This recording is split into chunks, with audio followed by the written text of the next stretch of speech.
একদিন রহিম অটো নিয়ে যাচ্ছিল। হঠাৎ এক বেপরোয়া গাড়ি ধাক্কা দেয়। অটোটা উল্টে যায়। রহিম ছিটকে পড়ে রাস্তায়। ঠিক তখনই এক ভদ্রলোক ছুটে আসে, রহিমকে তুলে অ্যাম্বুলেন্সে করে হাসপাতালে নিয়ে যায়। ডাক্তার বলেন, ভাগ্য ভালো, সময় মতো এসেছে, তেমন আঘাত লাগেনি।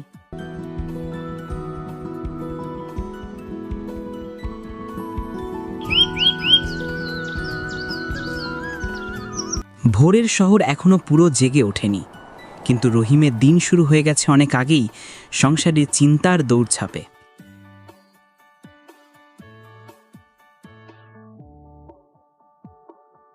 ভাইয়া, উত্তরা যাবেন? যাই, বসেন। রহিমের জীবন এই রাস্তাগুলোর মতোই, প্রতিদিন একই পথ, কিন্তু প্রতিদিনই নতুন চিন্তা, নতুন হিসাব।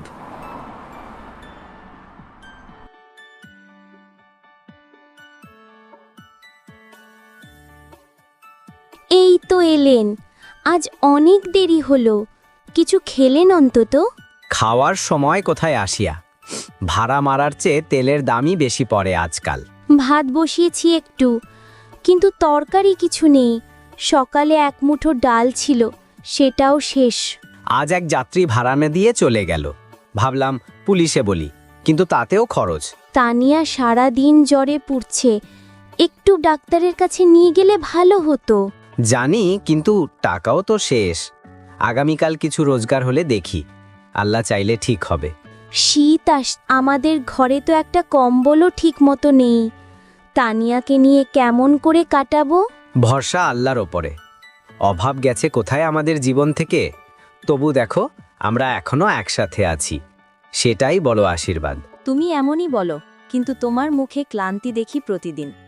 মনে হয় এই শহর আমাদের মতো মানুষকে ভুলে গেছে। ভুলে যাক, কিন্তু আমি তো তোমাদের ভুলব না। যতদিন শ্বাস আছে ততদিন লড়ব। অভাবের ঘরে ভালোবাসার আলোই সবচেয়ে উজ্জ্বল। তারা জানে না আগামীকাল কেমন হবে, কিন্তু একে অপরকে হারানোর ভয়েই তারা বেঁচে থাকে। কদিন আগেও শহরের হাওয়া ছিল নরম, এখন ঠান্ডা বাতাসে কাঁপছে মানুষ।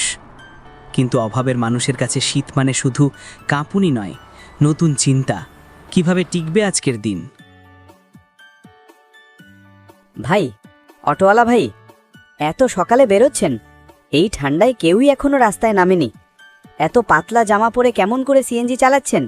ঠান্ডায় তো অসুস্থ হয়ে যাবেন। কি করব ভাই, ঘরে বসে থাকলে চুলায় আগুন জ্বলে না, সিএনজি না চালালে চালও উঠবে না। তবুও নিজের শরীরটাও তো দেখা দরকার। একটা গরম জামা নেই আপনার?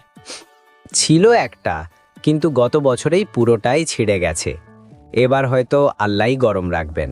শরীরটা রাখবেন, রাস্তায় সাবধানে চলবেন।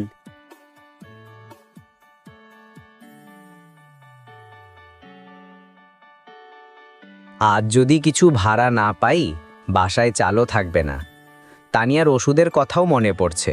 শহর ঘুম থেকে জাগে হিটার আর কফির গন্ধে, আর রহিম জাগে ঠান্ডা বাতাসে, খালি পেটে। এই তার বাস্তবতা, এই তার লড়াই। আম্মু, আমার খুব শীত লাগতাছে, এবার কি নতুন জামা পাবো? গতবার তো পুরানটা ছোট হয়ে গেছিল। না মা, এখন না, বাবার হাতে কাজ কম, আল্লাহ চাইলেই ভালো কিছু হবে, ঠিকই হবে। আম্মু, যারা বড় লোক তারা কি শীতে কষ্ট পায় না? না মা, ওদের ঘরে হিটার আছে, মোটা কম্বল আছে, কিন্তু জানিস অনেকের ঘরে ভালোবাসা নেই। আমরা গরিব, কিন্তু আমাদের আছে একে অপর। তাহলে আমরা বেশি ভাগ্যবান, তাই না আম্মু? হ্যাঁ মা, খুব ভাগ্যবান।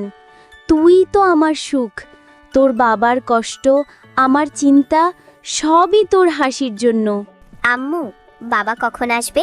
এখনই বুঝি আসবে মা, রাস্তায় ঠান্ডা অনেক। তুই চোখ বন্ধ করে একটু ঘুমা, বাবা এলেই তোর জন্য ঔষধ আনবে। বাবা এলে বলবা আমি ভালো আছি, যেন চিন্তা না করে। ঠিক আছে মা, তোমার বাবাকে বলবো তোমাকে নিয়ে চিন্তা না করতে। তুই শুধু আল্লাহর কাছে দোয়া কর যেন আমাদের এই শীতটাও কেটে যায়। অভাবের ঘরে শীতের রাত মানেই লড়াই, কিন্তু ভালোবাসা থাকলে সেই ঘরই হয়ে যায় পৃথিবীর উষ্ণতম কোণ। ঠান্ডা ছিল খুব, রাস্তায় মানুষ কম, দোকানের শাটার প্রায় সব নামানো। রহিম সারাদিন ভাড়া মেরে কষ্টে কিছু টাকা জোগাড় করেছে। তার ইচ্ছে ছিল তানিয়ার জন্য কাল সকালে দুধ আর একটা উষ্ণ কাপড় কিনবে।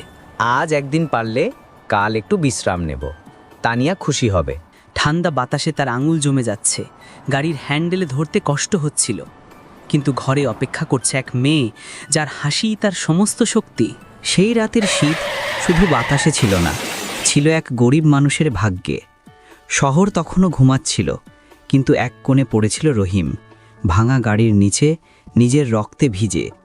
হাতে এখনও ধরাতের ব্যাগ, যার ভেতরে ছিল মেয়ের ওষুধ আর এক প্যাকেট দুধ। জীবন মাঝে মাঝে এমন হিসেব চায় যা কোনো অভাবে মানুষের পক্ষে মেটানো যায় না।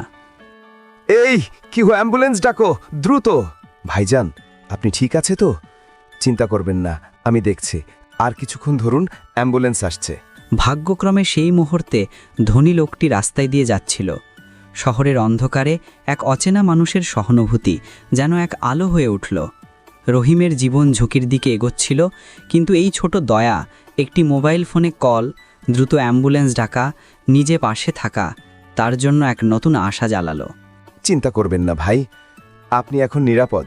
ডাক্তাররা সব দেখবেন। রহিম তখনও জানত না এই রাতের শীত আর দুর্ঘটনা তার জীবনে কতটা বড় পাল্টা আনবে। কিন্তু এক অচেনা মানুষের সহানুভূতি তাকে মৃত্যুর মুখ থেকে সরিয়ে দিল। কখনো কখনো ভাগ্য ঠিক এমনভাবে হাসে যেখানে আশা সবচেয়ে কম লাগে। চিন্তা করবেন না, আপনি এখন নিরাপদ। আঘাত গুরুতর ছিল না, তবে বিশ্রাম দরকার। আমি কি এখন সুস্থ? হ্যাঁ, ধীরে ধীরে সব ঠিক হয়ে যাবে।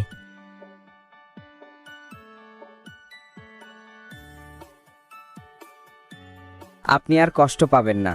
আমি ইতিমধ্যে আপনার স্ত্রী আর মেয়েকে খবর দিয়েছি, তারা এখন হাসপাতালে আসবে। আপনি কে সাহেব? মানুষ, ঠিক আপনার মতোই, যারা অন্যের জন্য কিছু করতে পারে। তোমরা এত ঠান্ডার ভেতর এত পাতলা জামা কাপড় পরে কিভাবে সিএনজি চালাচ্ছিলে? শরীরটা কাঁপছিল। গুরুত্ব ছিল টাকাটা ঘরে নিয়ে যাওয়া, তানিয়ার জন্য ওষুধ, মেয়ের জন্য দুধ। নিজের ঠান্ডা নিয়ে ভাবার সময় ছিল না। সত্যি, তুই সত্যিকারের লড়াকু, কিন্তু নিজের শরীর রক্ষা করাও জরুরি। কখনো মনে রেখো, জীবনই সবচেয়ে বড় সম্পদ। বাবা, আপনি ভালো আছেন কি? আমি খুব ভয় পেয়েছিলাম। তুমি কেমন আছো? কি হয়েছে তোমার সাথে? আমি ঠিক আছি আম্মু, আল্লাহর রহমতে আর এই মানুষজনের দয়া ধন্য হয়েছি। আজ শুধু আমি নই, সবাই একে অপরের সাহায্য করতে পারে। তুমি আজ শিখলে সাহায্য পাওয়া কখনো লজ্জার নয়, আর দিতে পারলে তা বড় সুখ। শীতের রাত, দুর্ঘটনা, কষ্ট সব মিলিয়ে জীবনকে আরও গভীর করে। কিন্তু এক মায়ের ভালোবাসা, এক মেয়ের বিশ্বাস এবং এক অচেনা মানুষের সহানুভূতি মিলিয়ে সেই রাতটি হয়ে উঠল তাদের জীবনে আশার আলো। অভাব থাকলেও ভালোবাসা থাকলে জীবন সবসময় চলতে থাকে।